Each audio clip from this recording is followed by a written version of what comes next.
নমস্কার, স্বপ্নাভিক নিউজ নেটওয়ার্কে স্বাগত। পশ্চিমবঙ্গে চুরি আর দুর্নীতি সবচেয়ে বড় শিল্প। সিপিআইএম শূন্য বলে পেট্রোল 105 টাকা, চালের দাম বাড়ছে। সিপিআইএমের ডাকা কোচবিহার থেকে কামারহাটি পর্যন্ত বাংলা বাঁচাও যাত্রা সফল করতে কাঁচরাপাড়ায় আয়োজিত কর্মসূচিতে যোগদান করে রাজ্য সরকারকে কড়া ভাষায় আক্রমণ শানালেন সিটু নেত্রী গার্গে চ্যাটার্জি। যে বাংলা শিক্ষা স্বাস্থ্যে একটু করে এগিয়েছিল, যে বাংলায় মুখ্যমন্ত্রী হয়তো বিজ্ঞাপনে ছবি টবি দিত না, কিন্তু বাংলা এগিয়েছিল। বাংলা শিক্ষা কলেজ বাংলায় নতুন করে এগিয়েছিল বাংলা, যে বাংলার সম্মান গোটা ভারতবর্ষের মধ্যে প্রতিষ্ঠিত হয়েছিল, সেই বাংলাকে এখন লোকে চেনে চোরেদের বাংলা, দুর্নীতির বাংলা। একটা করে মন্ত্রী জেলে যায় আর মাঝে মাঝে বেলে বেরিয়ে আসে, আর কেউ কেউ পশ্চিমবাংলায় দাঁড়িয়ে এখনো গর্ব করে বলে যে বিজেপি নাকি তৃণমূলকে টাইট দেবে। বিজেপি যদি তৃণমূলকে টাইট দিত তাহলে ওই চোর পাঠ্যটা দাঁড়িয়ে বেড়াতে পারতো না, ওই চোর বলনটা রাস্তায় ঘুরে বেড়াতে পারতো না, তাহলে এই চোরগুলো, এই এমএলএ গুলো, এই এমপি গুলো রাস্তায় ঘুরতে পারতো না। কারণ বিজেপি জানে পশ্চিমবাংলায় সে কোনোদিনও জিততে পারবে না। আর মোহন ভাগবত কলকাতায় এসে বলে গেছেন যে আমরা পারবো না, সিপিআইএম যেন শক্তিশালী না হয়।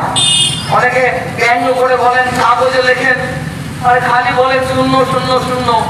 সিপিআইএম শূন্য তো ওই জন্য পেট্রোলের দাম 105 টাকা। সিপিআইএম শূন্য তো ওই জন্য ডিজেল 100 ছুঁই। সিপিআইএম শূন্য তো ওই জন্য চালের দাম বাড়ে, ডালের দাম বাড়ে। লোকসভায় সিপিআইএম এর লোক কম, ওই জন্য লেবার কোড পাস করিয়ে যেমন খুশি ইমপ্লিমেন্ট করা হয়। সিপিআইএম দুর্বল বলে রেল বিক্রি করে দেওয়া হয়, সিপিআইএম দুর্বল বলে ব্যাংক বিক্রি হয়ে যায়, সিপিআইএম দুর্বল বলে বীমা বিক্রি হয়ে যায়, সিপিআইএম দুর্বল বলে আবার নতুন করে কোম্পানি শাসন ভারতবর্ষে প্রতিষ্ঠিত করবার চক্রান্ত হয়, আর সেই চক্রান্ত করে হচ্ছে শাসক দল, দেশের শাসক দল। সিপিআইএম শক্তিশালী হলে আপনি হয়তো পার্থ চট্টোপাধ্যায়ের মতো দুর্নীতিগ্রস্ত লোকেদের দেখতে পাচ্ছেন না, কিন্তু এই দেশ বিক্রির বিরুদ্ধে লড়াইটা আপনি দেখতে পাচ্ছেন। নির্ঘণ্ট প্রকাশিত না হলেও 2026 বিধানসভা নির্বাচনকে লক্ষ্য করে নিজেদের ঘুঁটি সাজাতে শুরু করেছে সমস্ত রাজনৈতিক দলগুলি। কোচবিহার থেকে কামারহাটি পর্যন্ত বাংলা বাঁচাও যাত্রার ডাক দিয়েছে সিপিআইএম।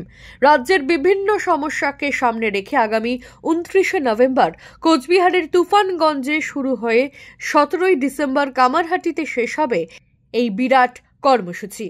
আগামী 15ই ডিসেম্বর এই বাংলা বাঁচাও যাত্রা পৌঁছবে কাঁচরাপাড়ায়।